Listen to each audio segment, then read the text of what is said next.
Hello everyone.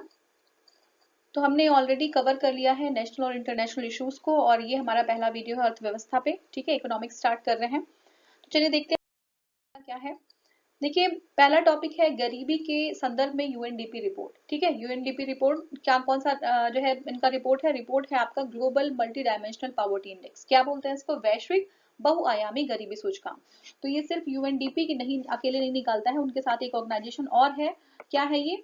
OPHI. ठीक है, OPHI का फुल फॉर्म क्या है? Oxford poverty and human development initiative के साथ मिलकर जो हमारा यूएनडीपी है, जो यूनाइटेड नेशंस डेवलपमेंट प्रोग्राम, दोनों ही मिलकर ये रिपोर्ट निकालती हैं, global multi dimensional poverty index. ठीक है, 2020 का जो है ये इंडेक्स आया है। और इसका जो हमारा थीम है, वो थीम क्या है? थीम है आपका charting pathways out of multi dimensional poverty, achieving the SDGs. ठीक है ना, achieving the SDGs, sustainable development goals. क्या है? Charting pathways out of the multi dimensional poverty, achieving the SDGs. ठीक है, अब देखिए जो मेन पॉइंट्स है जो आपको एग्जाम के लिए जानना बहुत जरूरी है, वो हम समझ लेते हैं क्या है। तो देखिए, अगर रिपोर्ट समझे तो उसके अकॉर्डिंग इसमें 107 विकासशील देशों में 1.3 बिलियन लोग बहुआयामी गरीबी से प्रभावित हैं। मल्टी डायमेंशनल पॉवर्टी से जो है बहुत ज्यादा लोग जूझ रहे हैं। 107 विकासशील डेवलपिंग कंट्रीज हैं, और 1.3 बिलियन लोग हैं जो बहुआयामी गरीबी क्या होती है पहले ये समझ लीजिए। देखिए, बहुआयामी गरीबी का निर्धारण लोगों के दैनिक जीवन में अनुभव किए जाने वाले सभी अभावों, यानी कि हर तरीके के अभाव। ऐसा नहीं कि एक ही जो है किसी चीज में उनको प्रॉब्लम है ना। वो ऐसा नहीं है कि सिर्फ उनकी हेल्थ को लेके प्रॉब्लम है, सिर्फ उनकी जो है अर्निंग को लेके प्रॉब्लम है, सिर्फ उनकी एजुकेशन को लेके प्रॉब्लम, बल्कि सारी प्रॉब्लम एक साथ है, बहुत सारी प्रॉब्लम एक साथ है। वो मल्टी डायमेंशनल पॉवर्टी है। ठीक है ना, ये वो गरीब एवं वंचित लोग हैं जो जलवायु परिवर्तन और पर्यावरणीय जो गिरावट है उससे सबसे ज्यादा पीड़ित हैं ये लोग। ठीक है, इसी की वजह से ये दोहरा बोझ झेल रहे हैं।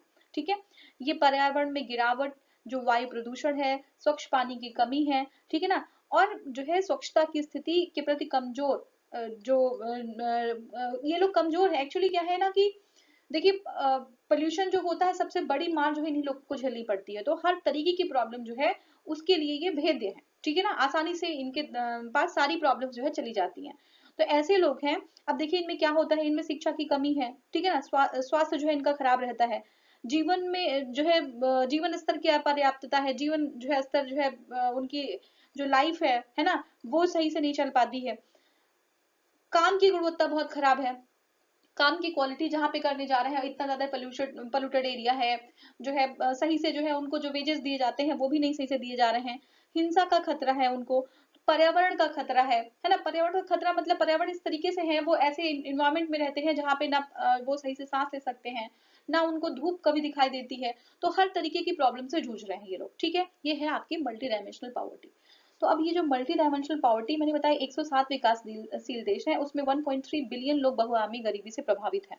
ठीक है, बच्चों में देखिए सबसे सबसे ज्यादा दुख की बात यह है कि बच्चों में बहुआयामी गरीबी सबसे ज्यादा है। आप समझिए कि बच्चे सबसे ज्यादा प्रोन है इस गरीबी के।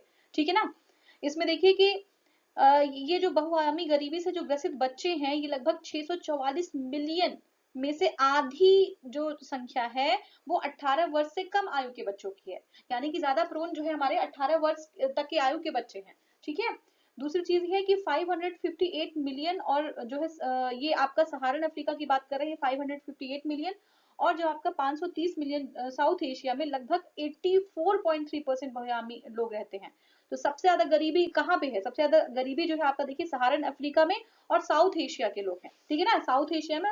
इंडिया कहाँ पे पड़ता है ये आप मुझे कमेंट सेक्शन में बताएंगे। ठीक है, तो साउथ एशिया और सहारन अफ्रीकन जो कंट्रीज है वहां पे बहुत ज्यादा गरीब लोग रहते हैं। सॉरी, हाँ, तो ये हो गया। अब देखिए इसके कुछ इंडिकेटर्स है। यह जो रिपोर्ट है इस बात पे केंद्रित है कि कैसे बहुआयामी गरीबी में गिरावट आई है। कुछ गिरावट आई है, बहुत ज्यादा जो है अंतर नहीं आया है, लेकिन कुछ गिरावट दर्ज की गई है। फिर भी जो है ये जो पूरा पिक्चर क्लियर होता है उसमें सबसे ज्यादा प्रॉब्लम जो है हमारे जो युवक हैं, यानी कि 18 साल तक के जो बच्चे हैं उसमें सबसे ज्यादा मल्टी डायमेंशनल पॉवर्टी जो है इंडिकेटर वहां पे दिखता है। ठीक है, तो ये हो गया हमारा। अब देखिए, इसमें देखेंगे कि भारत के संदर्भ में क्या सिचुएशन है। तो भारत का अगर हम देखें तो बहुआयामी गरीबी से बाहर निकलने वाले लोगों की सर्वाधिक संख्या, सबसे ज्यादा जो नंबर है वो भारत में ही है। ठीक है ना, तो यहाँ पे देखिए, यहाँ पे लगभग 373 मिलियन लोग 10 साल, ठीक है, यानी कि 2005-6 से लेके 2015-16 में बहुआयामी गरीबी से बाहर निकले। कितने लोग निकले हैं? 273 मिलियन लोग जो है 10 साल में बाहर निकले। बहुत बड़ी संख्या है जो बाहर निकली है, ठीक है ना। इंडिया में सबसे ज्यादा, अगर वर्ल्ड लेवल पे देखें तो इतना ज्यादा डेवलपमेंट कहीं नहीं दिख रहा है कि जहां इतने सारे लोग बाहर निकल रहे हो, लेकिन इंडिया में डेवलपमेंट बहुत ज्यादा है, ठीक है ना। तो भारत में गरीबी से बाहर निकलने वाले 273 मिलियन लोग से संबंधित जानकारी जो है, ये जो हमारा संयुक्त राष्ट्र के आर्थिक और सामाजिक मामलों के विभाग, ठीक है, ये कौन सा है, UNDESA, ठीक है, इनकी जो है आंकड़ों से हमें ये चीज क्लियर है। हमने अपना कोई आंकड़ा नहीं बनाया, ये आंकड़ा उन्हीं का है। तो हम ऐसा कोई कहे कि इंडिया वाले खुद निकाल रहे हैं, तो ऐसा नहीं है। ये यूनाइटेड नेशंस की ऑर्गेनाइजेशन है, वही कह रहे हैं कि 10 साल में सबसे ज्यादा लोग जो गरीबी से बाहर निकले हैं वो इंडिया है हमारा। 273 मिलियन लोग जो है 10 साल में बाहर, ठीक है। तो ये हमारा पूरा हो गया। और नेक्स्ट हमारा है आवधिक श्रम बल सर्वेक्षण। क्या है आवधिक श्रम बल सर्वेक्षण, ये हम देखेंगे। देखिए, आवधिक श्रम बल सर्वेक्षण यानी कि पीरियोडिक लेबर फोर्स सर्वे यानी PLFS, इसके अकॉर्डिंग 1890 में भारत की बेरोजगारी में कमी आई है। तो कमी जो है बहुत मार्जिनल आई है, बहुत ज्यादा ऐसा कमी नहीं आई है, लेकिन हाँ कमी आई है, ठीक है। तो देखिए क्या है, देखिए यहाँ पे 17-18 में ये 6.1% थी। कितनी थी, 6.1% थी 17-18 में, लेकिन यहाँ पे 18-19 में ये जो है 5.8% रह गई है, ठीक है, 5.8% रह गई, यानी कि ये जो है कमी हमारी 17-18 6.8 से 5.8% हो गई है। काफी मतलब ठीक ठाक कमी है, अच्छी बात है ये, ठीक है। श्रम बल भागीदारी यानी लेबर फोर्स पार्टिसिपेशन रेट में 37.5% के साथ मामूली सुधार हुआ है, जो 17-18 में 36.9% था, ठीक है। अब देखिए, अगर हम बात करें इसमें आगे, तो देखिए श्रम बल सुधार जो है, श्रम बल भागीदारी में सुधार क्या हुआ है कि लेबर फोर्स पार्टिसिपेशन रेट जो है, अभी हमने देखा कि मार्जिनली जो है एक्सक्यूज मी मार्जिनली थोड़ा सा इंप्रूवमेंट दिख रहा है हमें, ठीक है। अब अगर हम और थोड़ा सा अंदर जाके बात करें, समझे, तो ग्रामीण क्षेत्रों में पुरुषों की जो बेरोजगारी है वो 5.6 है, ठीक है। ग्रामीण क्षेत्रों में जो पुरुषों की बेरोजगारी है वो 5.6% थी, एवं महिलाओं की 3.5% थी। लेकिन नगरीय क्षेत्रों में हम जाके देखें तो 7.1% जो है महिलाओं की और 9.9% जो है ये जो है 7.1% पुरुषों की थी और 9.9% किसकी थी, महिलाओं की, ठीक है। यानी कि नगरों में जो बेरोजगारी है वो 10 जो है पुरुषों में 7.1 है, जबकि ये जो है ग्रामीण क्षेत्रों में 5.6 है। वहीं पे नगरों में 9.9 है और ग्रामीण में जो है 5.3% है, ठीक है। हमारा क्या है, देखिए 15 to 29 जो ईयर्स के लोग हैं, 15 to 29 आयु वर्ग के लोगों के युवाओं और शिक्षित व्यक्तियों में बेरोजगारी दर क्रमशः कितनी है, 15 to 29 में ये जो है आपका 17.3% है, ठीक है, और 11% है, शिक्षित व्यक्तियों में 11% है। तो ये जो है बेरोजगारी दर की स्थिति है। बेरोजगारी के कारण शहरी जो युवा है सबसे अधिक प्रभावित हुए हैं, ठीक है ना। अब अगर एग्जाम में आ गया कि बेरोजगारी की वजह से सबसे ज्यादा प्रभावित कौन से लोग हैं, तो शहरी युवा सबसे ज्यादा प्रभावित हुए हैं। आंकड़ों के अकॉर्डिंग अगर हम देखें तो 18-19 के दौरान जो नगरीय पुरुषों में बेरोजगारी दर 18.7% और जो है नगरीय महिलाओं में 25.7% थी, ठीक है। तो नेक्स्ट हमारा है पारदर्शी कराधान और ईमानदार का सम्मान। क्या है ये पारदर्शी कराधान ईमानदार का सम्मान, transparent taxation honouring the honest, ठीक है। देखिए इसमें प्रधानमंत्री नरेंद्र मोदी जी ने 13 अगस्त 2020 को वीडियो कॉन्फ्रेंसिंग के माध्यम से पारदर्शी कराधान ईमानदार का सम्मान एक जो है मंच शुभारंभ उसका किया है, ठीक है। इस पे क्या होगा, देखिए ये दीनदयाल उपाध्याय, अभी भी पूछ सकता है कि किसकी जयंती पे, तो दीनदयाल उपाध्याय जी की जयंती पर ये 25 सितंबर 2020 को देश भर के नागरिकों के लिए आपका नागरिकों के लिए अपील की सुविधा उपलब्ध कराई है। ये नए मंच का उद्देश्य है कि फेसलेस इस एक्चुअली ये फेसलेस जो है ना कराधान के लिए, और लोगों के अंदर विश्वास बढ़ाना है कि फेसलेस कराधान किस तरीके से कर सकते हैं और उनको निडर भी बनाना है। ये सबसे बड़ा जो है इसका एम है, ठीक है ना। यहाँ पे देखिए देश में एक ईमानदार करदाता का जीवन आसान हो जाता है, ठीक है। आगे वो अगर वह आगे बढ़ता है और प्रगति करता है तो उसकी प्रगति से भी देश का विकास होता है और वह भी आगे बढ़ता है, ठीक है ना। अगर कोई टैक्स इवेजन करता है, टैक्स चोरी करता है, तो हमारा देश जो है कहीं ना कहीं पीछे जा रहा होता है। तो ये देश के लिए भी अच्छा है और उस ईमानदार व्यक्ति के लिए भी अच्छा है, ठीक है ना। तो पिछले वर्ष कारपोरेट टैक्स की दर जो है 30% से घटाकर 22% कर दी गई, ठीक है। कारपोरेट टैक्स में कमी की गई है और नई विनिर्माण इकाइयों के लिए इस दर को और भी अधिक घटाया गया है, ठीक है। ये 15% कर दी गई है। जो नई विनिर्माण इकाइयां होंगी उनके लिए टैक्स का जो है वो 15% कर दिया गया है और कॉर्पोरेट टैक्स जो है 22% कर दिया गया 30 से, ठीक है। लाभांश वितरण कर को भी हटा दिया गया है। ठीक है, लंबित कर विवादों का समाधान प्रदान करने के उद्देश्य से आयकर विभाग ने प्रत्यक्ष कर विवाद से विश्वास अधिनियम 2020 भी प्रस्तुत किया है। ठीक है, क्या है? प्रत्यक्ष कर विवाद से विश्वास अधिनियम 2020 किसने किया है? ये जो है आपका आयकर विभाग ने किया। ठीक है, जिसके तहत वर्तमान में विवादों को निपटाने के लिए घोषणाएं दाखिल की जा रही हैं। ठीक है, तो जो लोगों को परेशान होने की जरूरत नहीं है, उसके लिए जो है रेजोल्यूशन जो है यहाँ पे किया जाएगा। अब देखिए क्या है कि देश भर में कर संरचना में मूलभूत सुधारों की आवश्यकता थी, क्योंकि पूर्व में बनाई गई कई संरचनाएं पहले से ही विकसित थी। ठीक है, तो इसमें थोड़ा सुधार लाने की जरूरत थी। जो नए नए कानून हैं उसकी प्रणाली में कानूनी बोझ को कम करना, क्योंकि उसी में लोग फंसे रह जाते हैं, कौन से लॉज हैं, कौन से लॉज में चेंज हुआ है, तो लोग उसी में फंसे रह जाते हैं, और ये सब जो है फाइलिंग वगैरह बहुत ज्यादा कॉम्प्लिकेटेड हो जाता है। तो फेसलेस जो है बना दिया जाएगा, तो थोड़ा सा आसानी हो जाएगी। और उच्च न्यायालय में कराधान से जुड़े मामलों को दायर करने की सीमा 1 करोड़ रुपए और उच्चतम न्यायालय में 2 करोड़ रुपए तक निर्धारित की गई है। ठीक है, जो है आपका ये हमारा हो गया।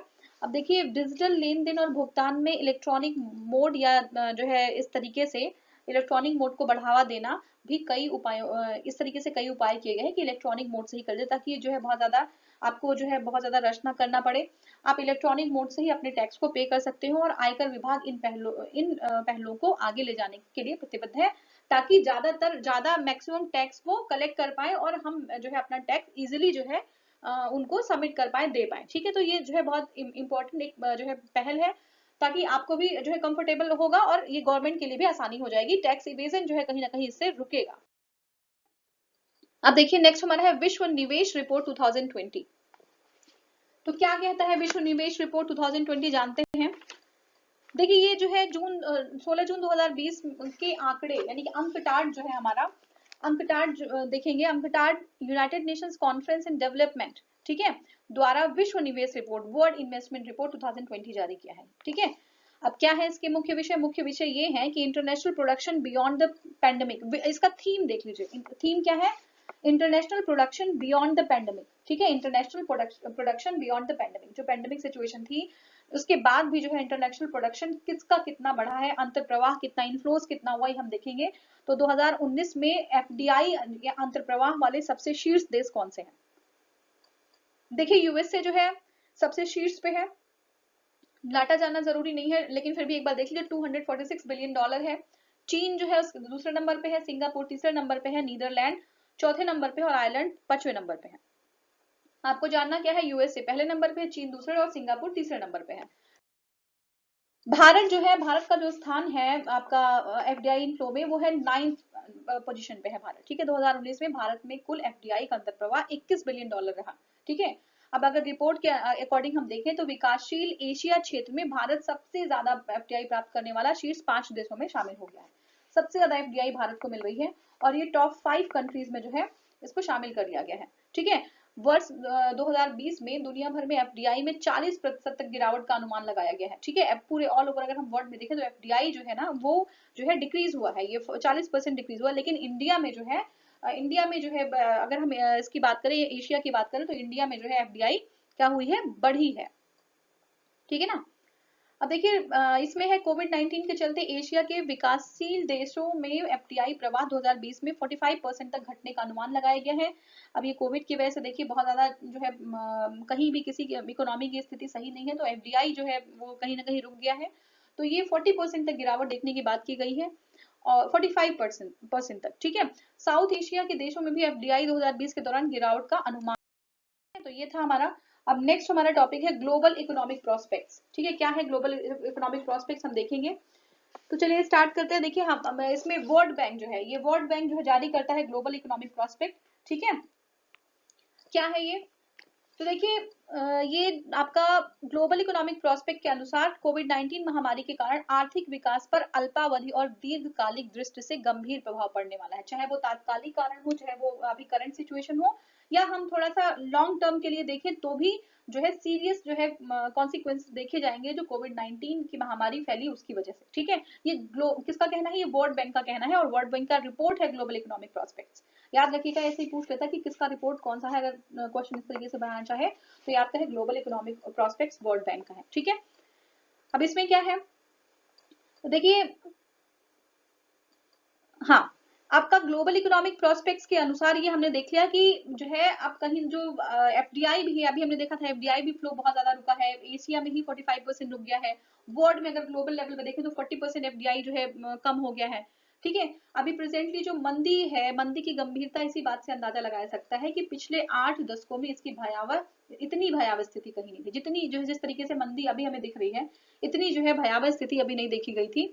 कोविड 19 के बढ़ते प्रसार और तबाह होती अर्थव्यवस्था के कारण प्रभावित हो रहे लोगों की स्थिति का आकलन करने पर पता चला कि 2020 में लगभग 60 मिलियन लोग गरीबी रेखा से नीचे आ सकते हैं। सोचिए आप, तो जितना लोग इंप्रूव कर रहे हैं, मल्टी डायमेंशनल पॉवर्टी इंडेक्स जो है ये कौन निकालता है, यूएनडीपी।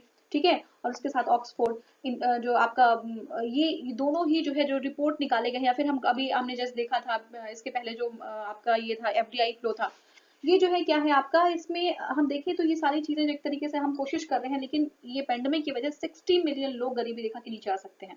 सोचिए। अब देखिए G20 देशों और वाणिज्यिक ऋणकर्ताओं ने इस वर्ष के अंत तक कम आय वाले देशों को ऋण भुगतान न करने संबंधी मुद्दों पर सहमति व्यक्त की है, कि जो लोग मतलब जो है G20 देशों ने कहा है और वाणिज्यिक ऋणदाताओं ने कहा है कि जो कम आय वाले देश हैं, ठीक है, जो कम आय वाले देश हैं, वो जो है उनको सहमति बनी है कि इस वर्ष जो है वो ऋण का भुगतान ना करें, थोड़ा सा वेवर मिला, थोड़ा छूट मिला है इनको। हालांकि इन वाणिज्यिक करदाताओं ने अभी जो है अभी तक इसे लागू नहीं किया है, लेकिन हाँ बात चल रही है किस तरीके से होगा। ठीक है, अब देखिए अधिकांशतः वाणिज्यिक जो ऋणदाता है, जैसे अमेरिका, यूरोप हो गया, जापान हो गया, चीन है, और खाड़ी के देशों जैसे उन्नत अर्थव्यवस्था से ये संबंधित है। अब रिपोर्ट के अकॉर्डिंग क्या है कि जो उभरती बाजार हैं और जो विकासशील आपकी अर्थव्यवस्था यानी emerging markets and developing economies हैं वाले देश जो है उसकी व्यवस्था संकट में है, प्रतिबंध है व्यापार पे, ठीक है, निर्यात और पर्यटन में गिरावट देखी गई है, ऐसी समस्याओं का सामना कर रहे हैं। तो जो ऑलरेडी जो जो कंट्रीज हैं, जो कम आय की कंट्रीज हैं, तो उनकी स्थिति और भी बहुत ज्यादा खराब है। ठीक है ना, तो ये हमारा हो गया। अब देखिए विकासशील देशों की अगर स्थिति हम समझें तो क्या है कि अगर रिपोर्ट के अकॉर्डिंग देखें तो उभरते बाजार और विकासशील अर्थव्यवस्था इमर्जिंग, अभी हमने डेवलप जो है कंट्री की बात की, हमने जो है लीस्ट डेवलप की बात की। अब इमर्जिंग जो मार्केट्स हैं और डेवलपिंग इकोनॉमीज हैं वाले देश जो है स्वास्थ्य संकट और प्रतिबंध व्यापार निर्यात पर्यटन इन सब में उनकी भी गिरावट दिख रही है, चाहे वो डेवलप्ड कंट्री हो चाहे वो डेवलपिंग कंट्रीज हो। ठीक है, पूर्व में आई महामारियों के अध्ययन के आधार पर यह निष्कर्ष निकाला गया है कि इन देशों में अल्पावधि के दौरान 3 to 8% की कमी आने की संभावना है। ठीक है ना, तो ये हमारा उत्पादन में, ठीक है, इन देशों में अल्पावधि के दौरान जो उत्पादन जो प्रोडक्शन होगा वो 3 to 8% डिक्रीज हो जाएगा, कम हो जाएगा। तो ये हमारा था। नेक्स्ट हमारा है 20 लाख करोड़ का राहत पैकेज। ठीक है, तो देखिए राहत पैकेज क्या है। अब देखिए केंद्र सरकार ने कोविड 19 के कारण बने आर्थिक जो है हालत को संभालने और आम लोगों की मदद करने के लिए 2020 में 20 लाख करोड़ का राहत पैकेज की घोषणा कर दी है। ठीक है ना, क्या होगा इसके बाद भारत की वित्त मंत्री ने कोल, मिनरल, बिजली क्षेत्र, रक्षा क्षेत्र, civil aviation, social infra project, space, ठीक है, एटॉमिक एनर्जी, इन सारे क्षेत्रों में बड़े जो है सुधार करने की बात की गई। इन सारे में बड़े बड़े सुधार किए जाएंगे, रिफॉर्म्स लेके आया जाएगा। और अभी जो है शीघ्र ही जो कोल सेक्टर है इसमें कॉमर्शियल माइनिंग का ऐलान किया जाएगा। ठीक है, कि कॉमर्शियल माइनिंग की जाएगी ताकि ज्यादा माइनिंग हो सके। कोल को गैस में कन्वर्ट करने पर जो है इंसेंटिव दिया जाएगा। अगर कोल को गैस में कन्वर्ट किया जाएगा तो और इंसेंटिव मिलेगा उसके लिए। देश में कोयला उत्पादन, ठीक है, देश में आपका जो कोयला उत्पादन है उसको बढ़ाने में मदद मिलेगी। कोल इंफ्रास्ट्रक्चर के लिए 5,000 करोड़ रुपए आवंटित, सॉरी 50,000 करोड़ रुपए आवंटित किए जाएंगे। तो आप देख रहे हैं किस किस तरीके से जो है आगे जो है फेज वाइज सारी जो सेक्टर्स हैं उनको जो है और मोटिवेट किया जा रहा है ताकि वो कुछ और जो है प्रोडक्टिविटी अपनी बढ़ा पाए। ठीक है, इसके अतिरिक्त डिफेंस सेक्टर में एफडीआई की सीमा 49 से जो है इंक्रीज करके 74 कर दी गई। हम लोगों ने कई बार ये चीज डिस्कस की है ना। केंद्र ने कहा है कि अर्थव्यवस्था, इंफ्रास्ट्रक्चर, सिस्टम, ठीक है, और ये जो है आपका वाइब्रेंट डेमोग्राफी, उपभोक्ता मांग, ठीक है, आत्मनिर्भर भारत, ये इसके 5 स्तर। तो ये हो गया हमारा। नेक्स्ट हमारा है, ये जरूर याद रखिएगा कि जो एफडीआई सीमा है डिफेंस सेक्टर में 49 से इंक्रीज करके 74 कर दी गई है। ठीक है, अब नेक्स्ट हमारा टॉपिक है जैम। ठीक है, JAM, जैम क्या है। तो देखिए जैम जो है जन धन आधार मोबाइल, ठीक है, इसको बोलेंगे जन धन आधार मोबाइल। देखिए कोविड 19 की महामारी के दौरान सरकार द्वारा सभेद वर्गों को आर्थिक सहायता, ठीक है, राशि जन धन योजना यानी कि जन धन योजना के तहत खोले गए बैंकों के माध्यम से प्रदान की गई है। ठीक है, तो इसमें क्या है, देखिए इसमें हमारा जो इसका अगर हम शीर्षक देखें, इसका टाइटल देखें तो टाइटल है आपका, टाइटल देखिए, weeping every eyes from every weeping tears wiping tears, sorry ये है आपका wiping every tears from every eye. ठीक है, तो क्या है इसका, हर आंख से आंसू पोंछना। ठीक है, wiping every tears from every eye, ये इसका जो है शीर्षक है। ठीक है, जैम का जो है ये जो है ये आपका विस्तृत वर्णन है। ठीक है, अब जैम से तात्पर्य क्या है, जनधन खाते को जो किसी सार्वजनिक बैंक या पोस्ट ऑफिस, चाहे वो कोई बैंक हो चाहे पोस्ट ऑफिस हो, उसमें खुले हो और आधार एवं मोबाइल नंबर से जोड़कर लोगों तक जो है सरकारी जितनी भी योजनाएं हैं उनका लाभ पहुंचाया जा सके, ताकि बीच में किसी भी प्रकार का रिसाव ना हो। रिसाव मतलब है कि कोई बिचौलिया ना हो जो उसमें जो है और जो है दूसरा लाभ ले रहा हो, तो ये चीज ना हो। ठीक है ना, अब देखिए इसमें जैम ने वित्तीय समावेशन को बढ़ावा दिया है, गरीब लोगों को भी बैंकिंग की सेवाओं से का उपयोग वो कर पा रहे हैं, ये फायदे हैं इसके। ठीक है, सरकार को सब्सिडी का बोझ घटाने और लीकेज खत्म करने की राहत मिल जाएगी। ठीक है ना, वह जरूरतमंदों तक संसाधनों को तेजी से एवं सुरक्षित तरीके से मुहैया करा पाएंगे, फायदा है। अब जैम का मतलब अगर हम व्यवहारिक दृष्टि से समझे तो इसमें व्यवहारिक दृष्टि से अस्पष्टता है थोड़ी सी, क्या है ये। अब देखिए 2015 के मूल सूत्र में जैम ट्रिनिटी को दो संभावित प्रकारों से उल्लेख किया गया है। क्या है, मोबाइल बैंकिंग आधारित और दूसरा है पोस्ट ऑफिस भुगतान आधारित। दो चीजें हैं, एक तो मोबाइल बैंकिंग आधारित और दूसरा है पोस्ट ऑफिस भुगतान आधारित।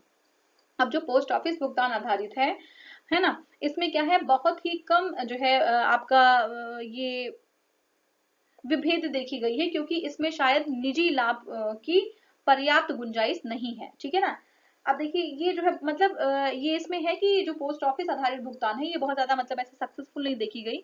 ठीक है, इसलिए आधार सक्षम मोबाइल बैंकिंग सुविधाओं को सर्वोच्च प्राथमिकता दी गई है। तो हमारा जो कहने का पूरा मतलब है कि जो पोस्ट ऑफिस भुगतान आधारित है ये बहुत ज्यादा सक्सेसफुल नहीं हो पाई, बल्कि जो मोबाइल आधारित जो है भुगतान आधारित, जो मोबाइल आधारित भुगतान था वो जो है ज्यादा इसमें।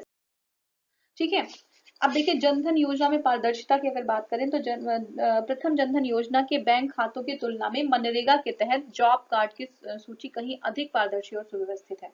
तो ये जो है इसके ना, अब ये प्रोज और कॉन्स अगर हम देखें तो इसके कुछ ड्रॉबैक्स हैं। ठीक है, तो ये बहुत ज्यादा जो है ट्रांसपेरेंसी नहीं दिखी इसमें।